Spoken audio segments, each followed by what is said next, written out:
उसे 4 वर्ष में भगवत साक्षात्कार हो जाए। नारायण स्वामी को 4 वर्ष में, तो कह रहे नारायण भगवान की कृपा से इस दास को जो अनुभव हुआ, अजपा जाप से 4 वर्ष में भगवत साक्षात्कार। पर अजपा जाप एक अलग है, जो निरंतर चलता रहता है, चलाना नहीं पड़ता है। इतनी व्याकुलता इन महापुरुष के अंदर थी और इतने असंग थे। एक रस्सी केवल कमर में और टाट की पट्टी की लंगोटी, बस। पूरा टाट ऐसे गमछे की तरह नहीं, केवल टाट की लंगोटी, एक रस्सी, बस।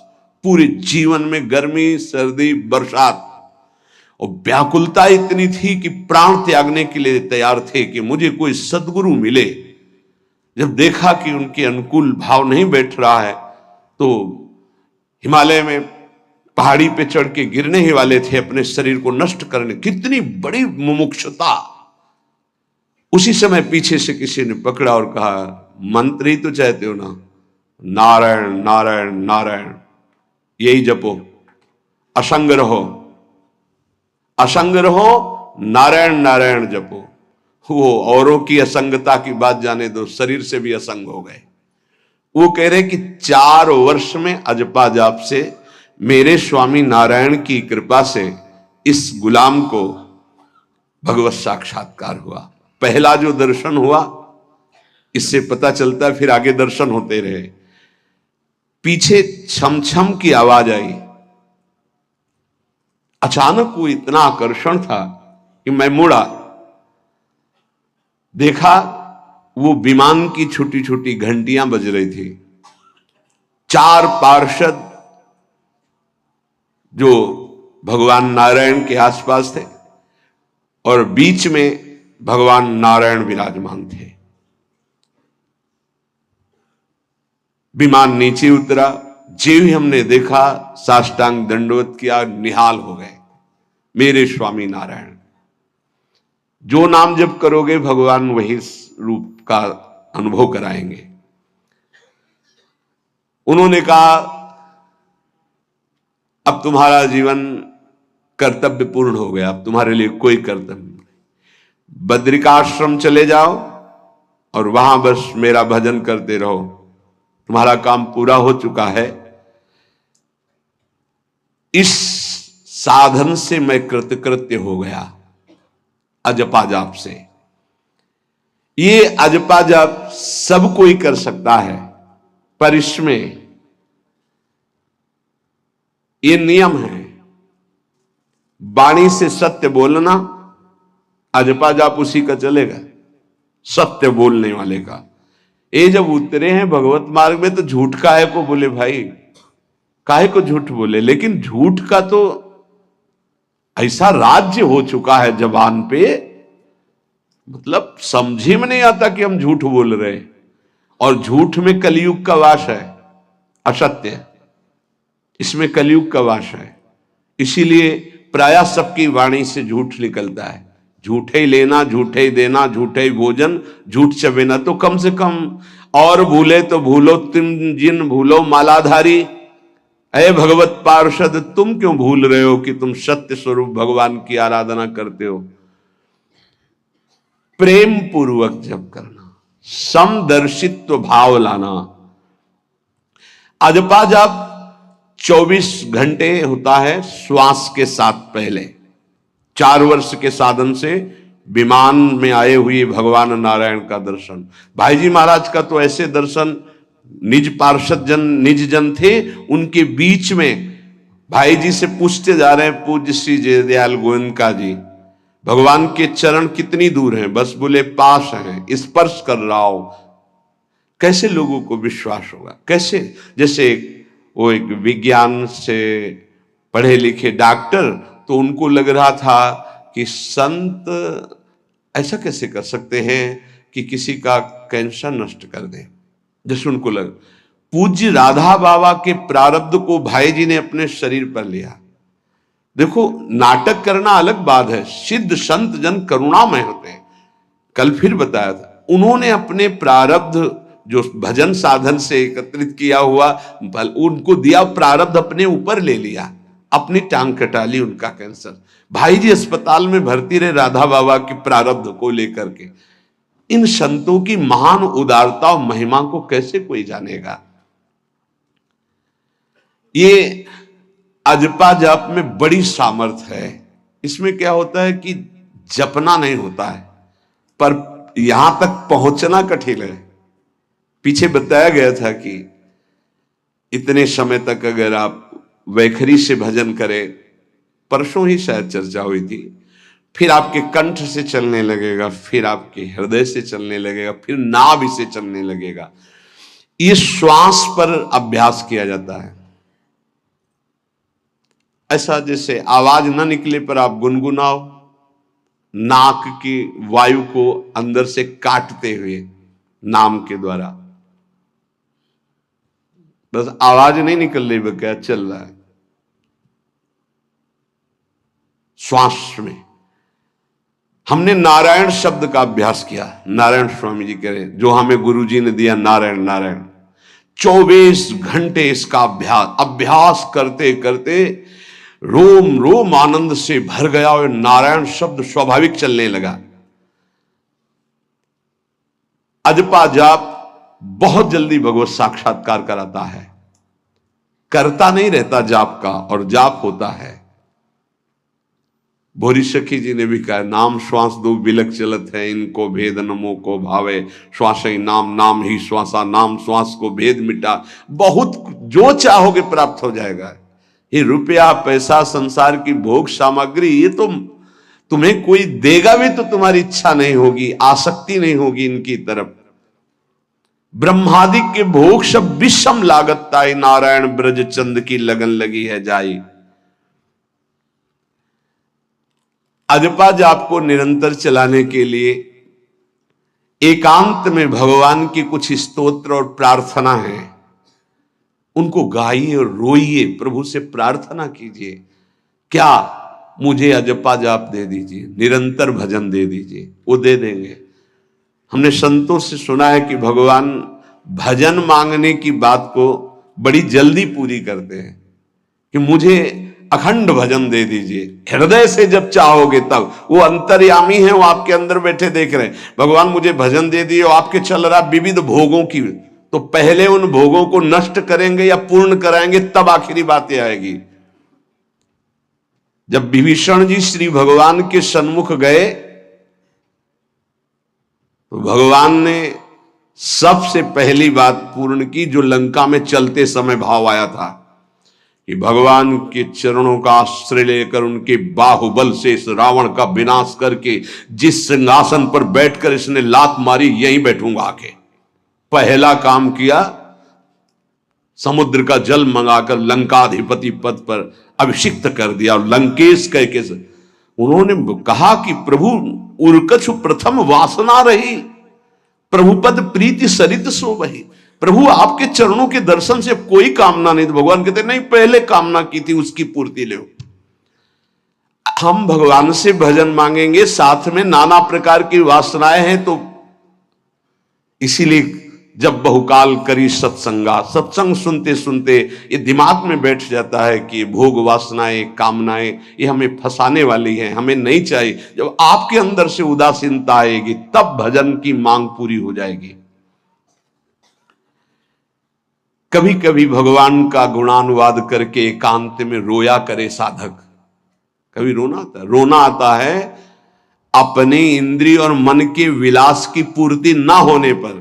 इतने मोटे मोटे आंसू गिरते, तब लगता है कितने कीमती आंसू कितने घटिया जगह में गिरा रहे हो।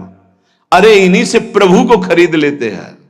अगर उनके लिए रो देते तो इतने करुणामय है वो कि आपको आभास होने लगता। भले हम अंतःकरण उस कोटि की व्याकुलता नहीं कि मेरे प्रभु हम पर कितनी कृपा कर रहे हो, अगर हृदय से उनको पुकारे तो निश्चित वो अनुभव में आ जाते हैं। छोटी छोटी बातों में लोग रो देते हैं, ऐसे रो देते हैं, मोटे मोटे आंसू चल रहे बात में ऐसे, और प्रभु की चर्चा हो जाए घंटों, कोई फर्क नहीं पड़ेगा। ये तो आश्चर्य लगता है। और भक्तों को चाहे जितना भीषण कष्ट हो, कभी आंसू नहीं निकल सकते। जब आंसू निकलेंगे तो भगवत भाव में निकलेंगे। कह रहे नारायण स्वामी कि अजपा जाप के लिए भगवान से प्रार्थना करो। कभी कभी एकांत में उनके स्तोत्र हैं, गुण हैं, उनको गा गा कर रो, उनसे प्रार्थना करो, हे दीन बंधु मुझे अपना अखंड भजन दे दो, जो चाहिए सब प्राप्त हो जाएगा। भजन से क्या नहीं प्राप्त हो सकता। एकांत में बैठकर रोने से, ऐसे प्रतिदिन जब आप नियम बना करके प्रभु से प्रार्थना करेंगे।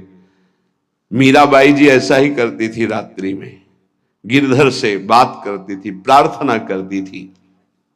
नारायण स्वामी जी कह रहे हैं, उपासक ये बिल्कुल ध्यान रखे, यदि नाम सिद्ध करना है तो झूठ बोलना शपथ पूर्वक त्याग दे। झूठ नहीं बोलूंगा, सत्य बोलना इस अजपा जाप के लिए निहायत जरूरी है, निहायत जरूरी है। प्रार्थना है, काहे को मलिन करे जिह्वा। जब हम भगवत मार्ग में चल रहे तो ये याद भूल जाती है हमें कि हमें सत्य ही भाषण करना है, असत्य नहीं बोलना। ये हमें भूल जाते हैं। क्यों भूल जाते हैं? क्योंकि माया का ऐसा प्रभाव। अगर हम भजन के प्रेमी हैं, भजन बढ़ाना चाहते हैं, तो हम झूठ क्यों बोले?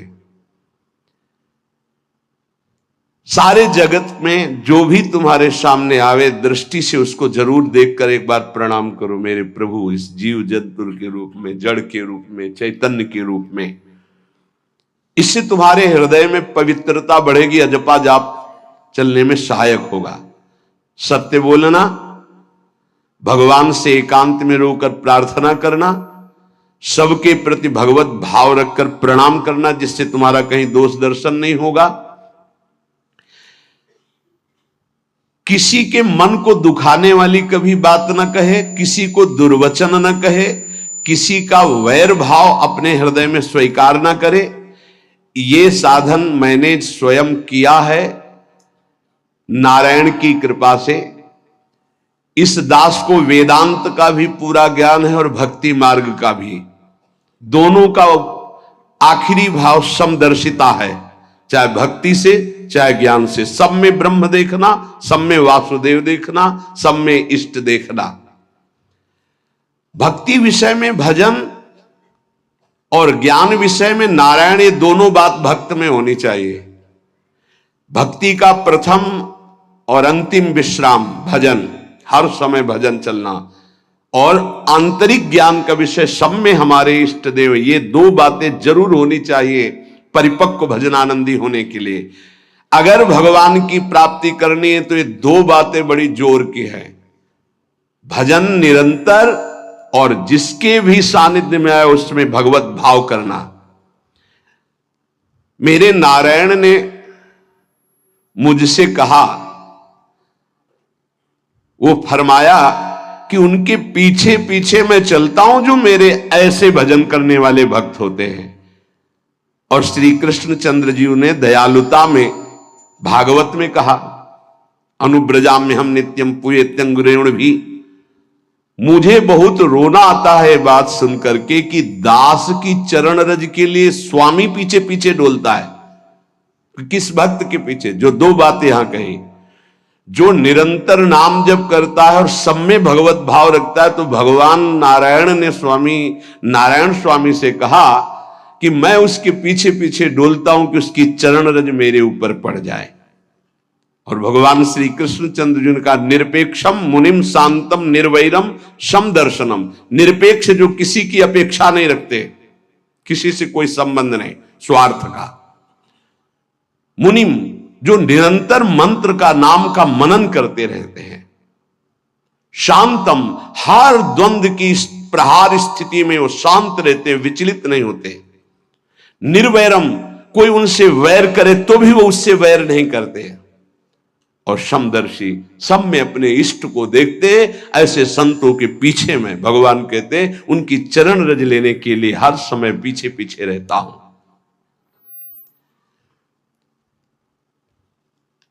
अहिंसा परमो धर्मा शास्त्रों में वर्णन किया गया है। इसलिए किसी भी जीव को कष्ट नहीं पहुंचाना है। गर्दन झुका करके रास्ते में चलना सीखो कि नीचे कोई जीव तो नहीं दब रहा हमारे पैर से। शरीर को सावधानी पूर्वक, किसी को दुख ना पहुंच जाए मेरे शरीर से। वाणी को संभाल कर, किसी के हृदय में बाण ना लग जाए, वाणी का बाण ना लग जाए।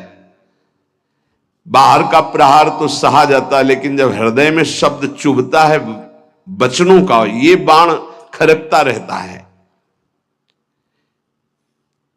किसी भी जीव को कभी मारना नहीं, वो तुम्हें नुकसान नहीं पहुंचाएगा। गीता वाटिका में सांप निकला, फण वाला कोबरा। राधा बाबा ने कहा देखो अभी केवल हमने देखा है, अगर और लोग देखेंगे तो आपको पीड़ा पहुंचा सकते हैं, इसलिए एक लकड़ी उठाई और कहा मैं रास्ता बना रहा हूं, आप इधर से चले जाओ। ऐसे किया, सांप उधर चला। सब में भगवान है। अगर हम भगवत भाव करते हैं तो निश्चित वहां से कोई विरोध नहीं होगा।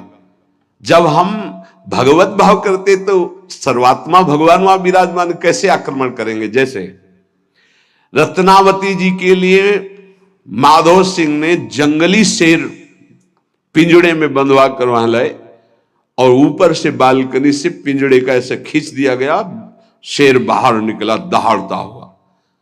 और वो पूजा में थी ठाकुर जी के। संतशाला में बहुत से संत विराजमान थे।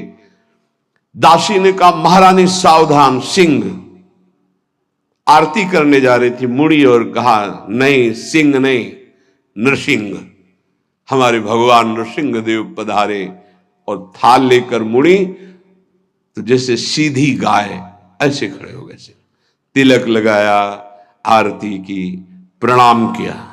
सिंह घूमा और छलांग मारी ऊपर, जो बालकनी में राजा के पार्षद उसको बंदी बना करके लाए, सांप को फाड़, और जंगल में किसी संत को, रत्नावती जी को या किसी को वहां कोई क्षति नहीं, लेकिन जो उनकी क्षति के लिए लाए थे उनके लिए वो सिंह, इनके लिए वो भगवान नरसिंह।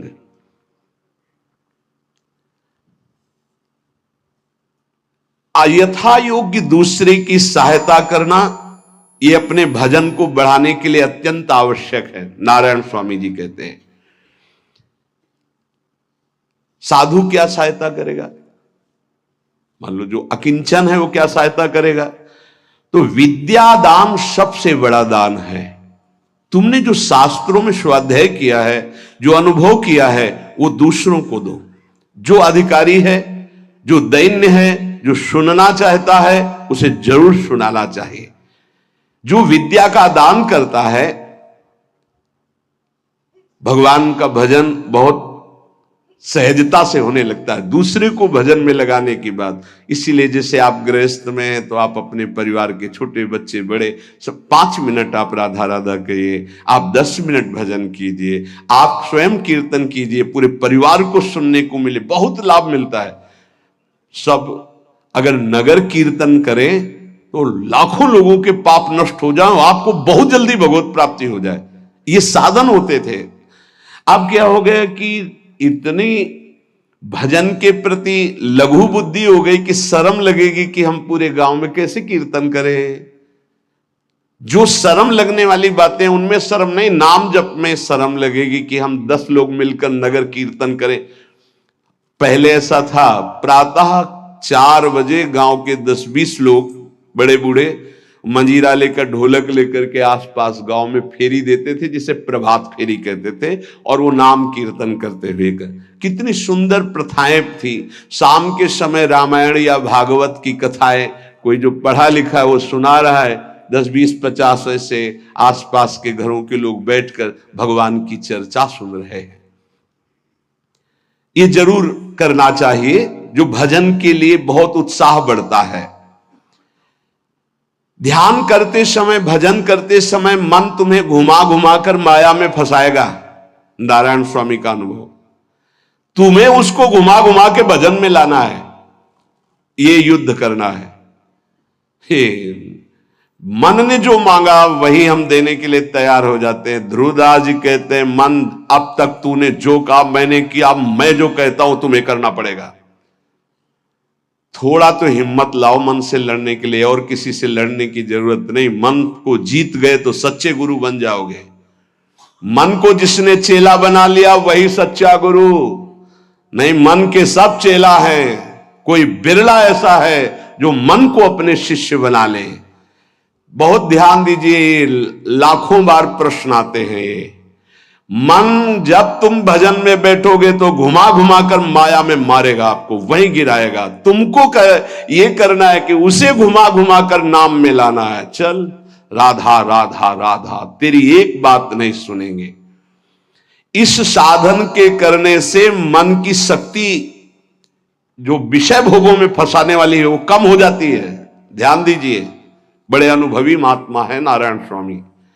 बार बार जब आप अपने मन को संसार की तरफ जाते हुए से घसीट कर नाम में लाएंगे तो कमजोर पड़ जाएगा और वो तुम्हारे अधीन होने लगेगा। मन जिसने अधीन कर लिया वो साक्षात भगवत स्वरूप हो जाता है। मन मारिया तन बस में की ना, हुआ भरम सब दूर। बाहर से कछु दिखत नाही, अंदर चमके नूर। आपो त्याग जगत में बैठे, नहीं किसी से काम। उनमें तो कछु अंतर नाही, संत कहो चाहे राम। वो भगवान का स्वरूप हो जाते हैं। मन की प्रत्येक स्फुरणा पर ध्यान रहे, वो तुम्हें संसार की तरफ घुमा घुमा कर मारेगा, तुम्हें घुमा के नाम में लाना है। ये साधन तुम्हें अजपा जाप में स्थित करेगा।